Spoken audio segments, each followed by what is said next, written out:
Hi, everyone, and welcome to Conversations with Women Like Me. I'm Julie Fairhurst, and I'm here today with Sabrina Lambert. And Sabrina is a writer, and she wrote in volume number 5, Women Like Me from Loss to Living.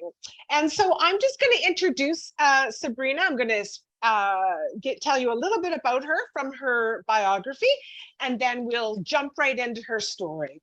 So Sabrina Lambert retired after a successful 39-year career, that's a long time, as a corporate training manager. Presently experiencing an empty nest, she has become a self-care strategist and author, and she's loving walking in the forest, drinking smoothies, RVing. Sabrina is a mom to a grown married daughter, a wife to a hubby of 3 decades, and I think it's Gamma? Oh, Gima. Gima to her granddaughter. So welcome, Sabrina. Thank you for being here. No problem. Yeah, the Gima is to differentiate me from the other grandmothers, because that's my granddaughter is actually my husband's granddaughter from another marriage. So we had to differentiate the grandma from Gima. I love it. I love Gima. I should do that one. My granddaughter is Filipino, and so in the Philippines, she calls her grandmother Lola. Now, what a beautiful name for grandma, right? Lola. It's gorgeous. It's gorgeous, yeah. But gorgeous. I can't steal it, so or I would. So Sabrina, so thank you so much for being here. Let me just ask you as we get started, what made you want to write the story that you wrote in the book? Mm-hmm. Well, it's my pleasure to be here and to have the opportunity to talk to you. And you gave me a wonderful opportunity to write in this book. The reason I wanted to write this story was twofold. The first one was, I really think that there's other women out there who can that find themselves in situations where they don't feel they have any power or any control. And I wrote about a lot of times in my life where I didn't think I had the power or control, but when you look back at things, you go, oh, look at what I did. I actually got through it, and I learned things. And I think by writing this story, other women might find that they have all they need. They just have to be open-minded to all the possibilities. Oh. So that's one of the reasons I wrote in the book. The other one was I'm starting to cultivate kind of business where I can help women feel empowered. And so I wanted to give them a taste of where I got my empowerment from, my resilience, and hopefully they'd come and find out more about me. Oh, I love that. No, it's perfect. And I've read through your story a couple of times now, and I definitely see the empowerment and being able to take some control. And a lot of us need help with that. So that's perfect. Well, I wanted to ask you, it's actually starting right off in the very first paragraph that you have. And you talk about being in tune. If you had been someone who had been more in tune with your body, that you may have earlier learned what the stomach pains was, and just that things were not normal. Do you want to explain to us, like, what was happening to you at that time? Well, right from the time I was about 16, I started having incidences where exciting times, I'd have to run to the bathroom, or I'd have really bad cramps, or a little bit stressful times when you're writing exams and stuff. I'd have to, be close to a washroom, that kind of stuff. And you just thought it was nerves, maybe. But I know now that there was something not working right in my gut. And now that I have had 2 surgeries and I've done lots of studies and stuff, I know how to listen to my body now. I know when I've pushed it to, where it needs some rest and it needs some hydration, or it needs some movement. So as a 20-year-old, you think you know everything. And of course you don't. And the older you get, by the time you're 30, you realize I don't know everything, and that's okay. Yes, yes, I can learn it, exactly. right? Yeah. So yeah, that's kind of where that came from. Is I really did, as a 20-year-old, think I knew everything, but I wasn't in touch with actually my physical body. I was more in Yeah. touch with what was going on out around me than Right. who I was and what was going on inside me. Yeah. And I guess that's probably pretty normal for someone in their 20s. Absolutely. Yeah, Absolutely. yeah. And so what did you think was happening? You just thought it was nerve. Did you go to a doctor at that time? And Well, because it was intermittent, it didn't happen all the time. gotcha. Um, yeah, it was. So you'd think, oh, maybe I ate too much at that party, or Right. it was that kind of thing. I certainly thought about what is giving me the problem, and I did. Yeah. It's not that I didn't see doctors, but there was nothing for them to really test. And really, what my condition ended up being once I got to be 30 was really rare at that point in time. Now it's quite prevalent, and they have all kinds of things that they're working towards solving it. But back then, when I was diagnosed with it, it was like, oh well, we got it all. Okay. No, Okay. they didn't. Yeah. Oh, so is that something that they can, well, so why don't you tell us what it was that you had Okay, well, or have?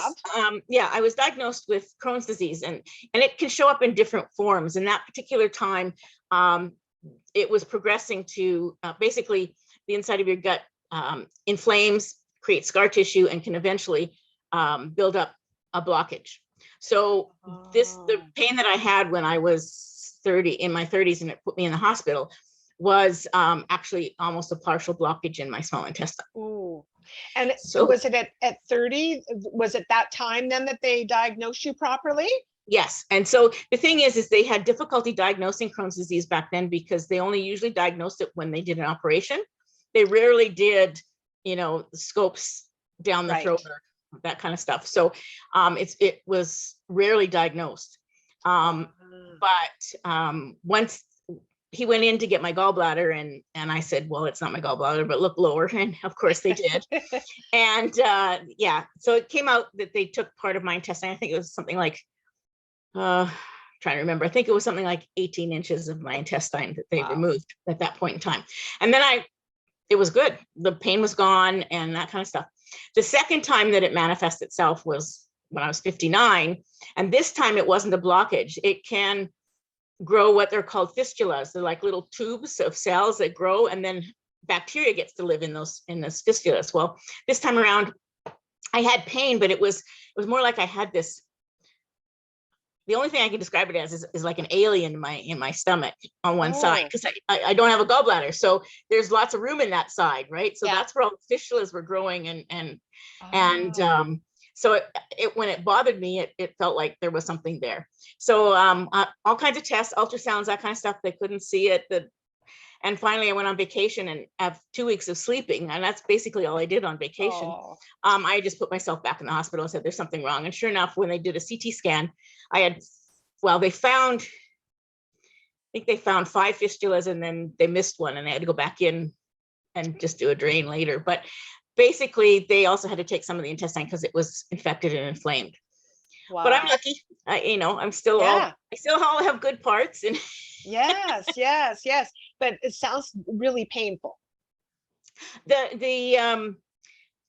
time around, it was a kind of a pain. But the thing is I was exhausted. I couldn't get enough. I couldn't get enough to, basically make meals. And I was getting to the point where I wasn't even eating and that kind of stuff. So there was something terribly wrong.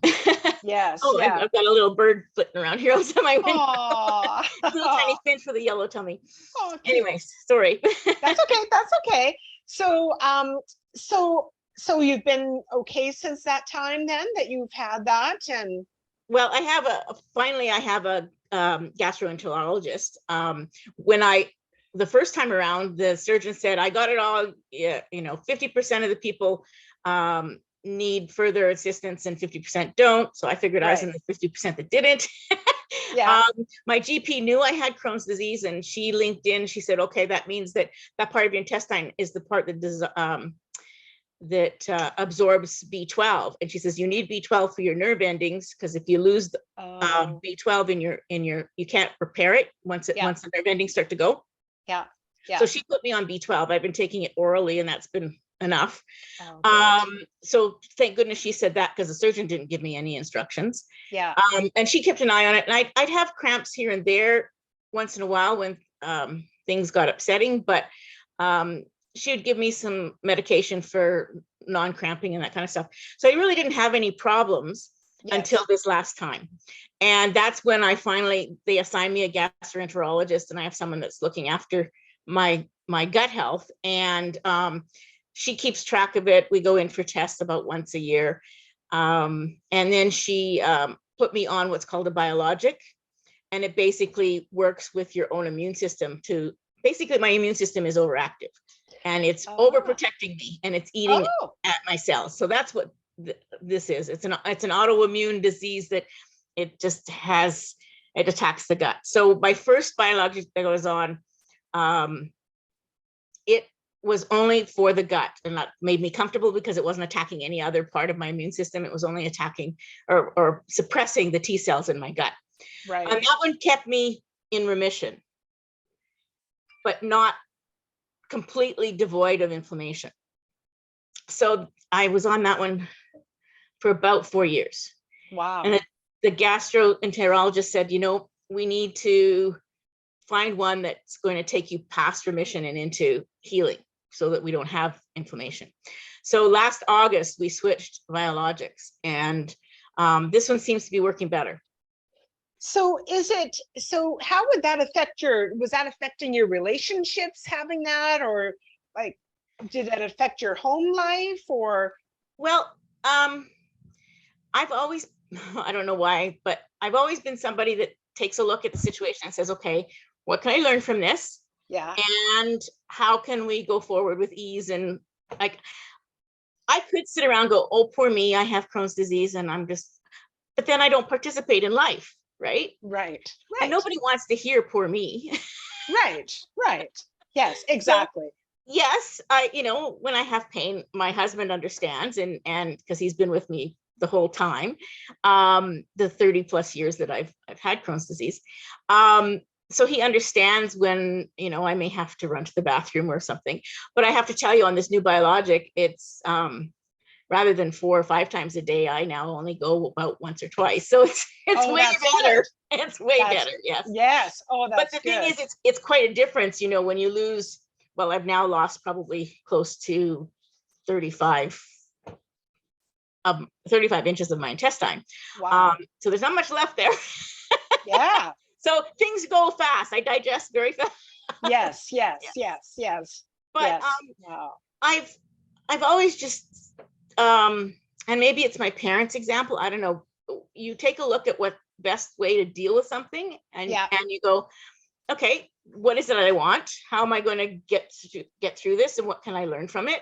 Or what's going to make this work for us? It's just because those are the two choices. You either sit and stay stuck, and don't move forward, or you find a way that you can just move forward. Yeah, those are really just the two choices in almost anything that's going on in our life. Exactly. Yes. Yeah. Wow. And when you were talking through your story, I guess there was a point where when I read it, I just felt like, when I read it. And so I don't know if you want to elaborate a little bit on it, but when you and your first husband went for dinner. Yeah. Oh, I wasn't expecting that, that's for sure. And it was my birthday. It was my birthday. Oh, what is your birthday? As a woman, I read that and I was just like, oh my gosh, what a thing to have to experience. Are you okay talking about that? Or? Absolutely. Actually, it's quite funny because my ex-husband is actually my present husband's brother, which is kind of a weird situation. But my present husband and I were friends all the way through my other husband's relationship. And so we supported each other because he divorced his wife about a year after I divorced mine. Yeah. And so we were friends for about 5 years before we decided that, okay, we can married. But yeah, it was weird because as a young person, I was probably 28 at the time. I know when 28 is when we started having issues, when we started thinking about having kids. And I think he was afraid of being responsible for a child, and he never has had children. And so that's when really things started going off the rails. Yeah. Unbeknownst to me, he had a girlfriend. Naive. I was very naive. And I just thought, we were having trouble, and I tried to talk to him. I tried to work it out, but I was also helping maintain the bills and that kind of stuff. Anyways, that night was very strange because here he said, well, we're going to go out for dinner for your birthday. And I thought, oh, great. And then that's when he said, I don't want to do this anymore. So it was very tearful, and we did talk about the good times, and we talked about, I was willing to work on it because that's the kind of person I am. What can we change? What can we do differently? And he wasn't interested. And I know enough at that point, as a 30-year-old or whatever it was. No, it was 31 because I went in the hospital right after that. That you can't keep bashing your head against a brick wall because you can't change somebody else. No, you can't. You can't. I was smart enough at that point to realize that it didn't matter how much I loved him and how much I wanted to work on it. If he wasn't willing to do the same work, it would just been a struggle. So you have to let it go, and you have to work through those emotions. And it took a while to work through those emotions, but no, for sure. It's and it's just when you're not feeling well, as that was kind of also what I kind of got from that is I thought, she's not feeling well, and I didn't realize it was your birthday. And just to have to go through that on top of it. Now that was interesting because you just said, and then just after that it was when you went to the hospital. So I'm just wondering, and I was wondering this when I was reading through your story, does emotions play at all with this? It very does. much so. Yes. So and it should have been a clue, because really my birthday's in April, and this started progressively getting worse in May. And then I went through all kinds of tests and stuff, saw the surgeon in June. The surgeon says, I don't know when I'm going to get you in, And so I forced the issue in July because I knew he was going on holidays in August. And July 14th, it was Bastille Day, I remember. July 14th, 1989, I admitted myself into emergency and said, there's something wrong, fix me. Wow. But yes, emotions do have an impact on it. And that's why it's so important for wellness. And what I do now as a self-care strategist is you have to take a positive look at things, and you accept, you don't stop feeling emotions. You don't put them down and keep them hidden. You accept them, you acknowledge them, and then you find a way to say, okay, is this emotion going to get me moving forward? Or is there something that I can just say, thank you, I appreciate feeling that. And is there another way I can look at this to have more options and more solutions? So you have to feel your emotions, but you can't stay stuck in a negative vibration, because it just makes it worse. Right. And I think, again, with a lot of, like, as you were saying that, I thought, I think I know for myself, not now, but again, in my 20s, whenever I would have some emotional stress, which was quite often, I would get really sick. Really sick. And it's almost, I think what it is, it has to come out somewhere. Well, and it's also, they've done studies that it suppresses your immune system, because when you're stressed, you're in that fight and flight kind of thing. And so the body is ready to either run away or fight. It shuts everything else off. It can't support anything else but getting out of there or whatever. So Right. that's another reason why it can impact, because your immune system gets shut down. It's extraneous at that point. Yeah, well, and if the illness that you're dealing with is an immune Exactly. brought on, yeah, and then you've got all that negativity happening, of course your immune system is gonna get low.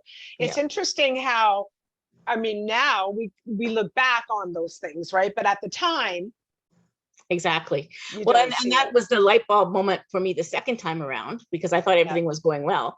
I was loving my job, but I had a brand new manager, and I was looking after a team of 24 instructors across the country. Wow. So I traveled probably every second week, either to Toronto or all the way to Halifax. And so now you're dealing with time zone changes where, you know, you'd fly the day before and you'd be up at 4 o'clock at your time in the morning, going to a meeting or whatever. And I did this, you know, twice a month, 3 times a month. Wow. And not realizing that it was putting stress on my body. Now, I'm not saying that you can't do all kinds of things when you're older, because you can. Yes, of course, of course. But you also have to let your body rest and recover and that kind of stuff. And I wasn't doing that. I was, you know, sleeping 3 or 4 hours a night, traveling a lot, that kind of stuff, right? Because and I probably slept longer on some days. But the thing is my boss was in Toronto. I lived on the coast. Right. When she got up at 7, if something was hitting the fan, my phone rang. Yes, and so my phone was on my nightstand, right? Yeah. So you're not really sleeping between 4 and 7. Yeah. No, I completely understand. I'm sure that was really a huge, my lifestyle was a huge cause for my second surgery. Yes. And all of these things that you learn laying in the hospital bed at 59 going, okay, I want to live till I'm 100. Yes. Right. Yes. I truly believe that as long as you look after yourself, your body has the natural ability to heal. Yes. But you've got to give it the tools to do that. Yes. You can't be always in stress and fight and flight. Yeah. Yeah. So you need to start figuring out what it is you need to do to stay healthy so you can stay vibrant and enjoy the rest of your life. Yes. The one last thing about your story I would love to just talk about is your mantras. Oh, I loved that. I just love that when you were going in for surgery and the nurse looks down at you and like, you know, what's going on with you? And you're like, I'm doing my mantras. I was all in my head, but it was very new to me. Yeah. Because I had only just picked this book up maybe a month before I went in the hospital, but I just knew that I had to stop worrying about what it could be. Yes. So that I could get to a point where my body relaxed enough to just do what it needed to do. Yes. So those were the basic mantras that I learned from Louise Hay: is I'm safe, I'm well, I'm that, right? But it's interesting this time around, when I was in the hospital, even when I was in the hospital the first time, I do visualization when I'm laying in my bed after the surgery, and I visualize my organs healing, and I visualize the incision healing and that kind of stuff. This time around, my husband's a big science fiction buff, and we've seen all of the Star Wars movies and all, right? So I was imagining, you know, these spaceships flying around my body with ray guns, shooting all of the inflammation and the body healing. That's awesome. So, but I also created my own healing meditation that I do in the mornings when I wake up, and it basically starts out with me breathing and saying, you know, I'm grateful for every breath that I take, because I am. It means I'm alive. Yeah. And then I go into this visualization where I visualize every breath I take allows my core to it shoots out golden light, healing light all over my body. And I imagine this healing light going all over my body. And then I talk about how it raises my perfect health vibration, and it I'm trying to remember the words. It does, you know, it reduces inflammation, and it wakes up all the new cells, and increases the telomeres. I go through all that kind of stuff, and Yeah. I basically go from head to toe in this golden light. So yeah, I Yeah. still do those kinds of things. Yeah, beautiful. So just before we finish up, Sabrina, do you want to tell us a little bit about what you do to help women? Sure. Yeah. Basically, I have a signature course that I will be launching again probably the end of September. It's called Thrive More, Age Less, Self-Care Mastery. And before I launch the course, I actually do a 5-day kind of jump start to self-care. And that'll probably be closer to the last week or so of September. And we go through, I think this time the jump start's going to be more focused on resilience, so that you can see that you need to be resilient to move into the program. And basically the program is how to just work with the essential self-care requirements to make sure that your body gets what it needs, things like hydration and movement and proper nutrition, and how you can set up those. Because I started really small. I started step by step. Like, I didn't move much after surgery. I could maybe make 5 minutes up and down the hallway, and that's really all space I had. So then every day I try a little bit more and a little bit more. So that's basically the foundations of my program, is teaching you how to reverse engineer a routine. And you start with the smallest step.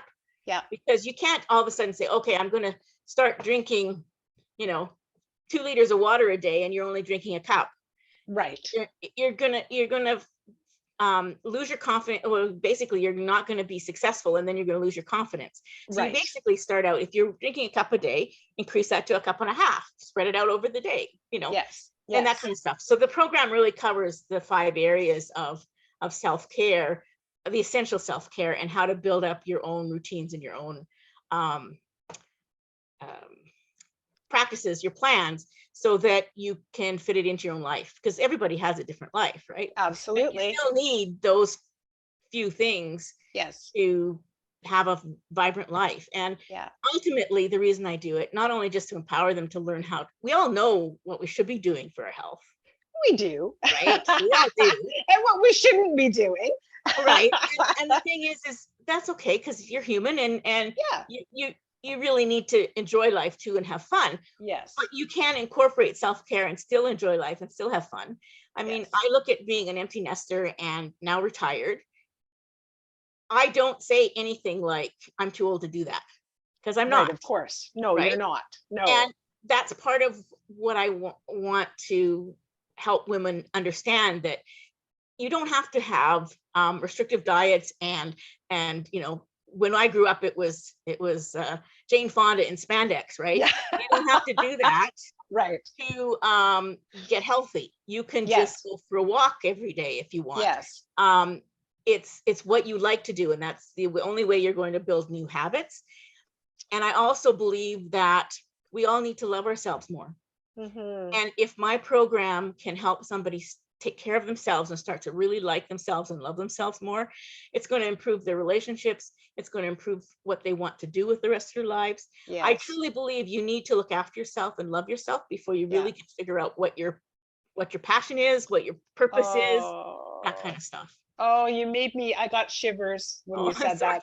I just love that. No, it's true. It's true. And hey, did you see that Jane Fonda has just put out a new video for exercise? Oh, really? That's interesting. Yes, I know. She's in her 80s. I was scrolling on, and I'm like, oh my goodness, of course she's got this young buff guy working with her, but I'm like, there she is in her tights, and away she goes. I'm like, I want to be Jane Fonda in my 80s. Well, and I'm lucky because I have some really good role models. My parents are in their later 80s. My dad will be 87 in October. My mom will be 88 in September. They both still drive. My father still drives his 40-foot motorhome around. They're and they live in their own home. I mean, yes, they've had some challenges and things. They have difficulty going up and down stairs. So my dad put in a stair chair. So now they can still have access to their basement if they want to. So Yes. it's adapting and figuring out how to do things. So as I said, I Yes. have really good role models when it comes to Yes. Oh, that's wonderful. Oh, well, that's so nice to still have your parents. it's a blessing. It really is a blessing. Yes, yes. Well, Sabrina, I just want to thank you for being here and sharing all your wisdom and your story. And yeah, and so if somebody wants to contact you, I'm going to put your links down Okay, below, perfect. and so they can reach out to you. There'll be ways to contact Sabrina, and yeah, so lots of information will be there on how to find her. So thank you so much for doing this, Sabrina. I really appreciate it. Oh, and don't forget, Sabrina is in the book. Chapter 8 is where you'll find her. And thank you so much, Sabrina. I appreciate it. My complete pleasure. Thank you so much, Julie. Okay, take care. Bye-bye. Thank you.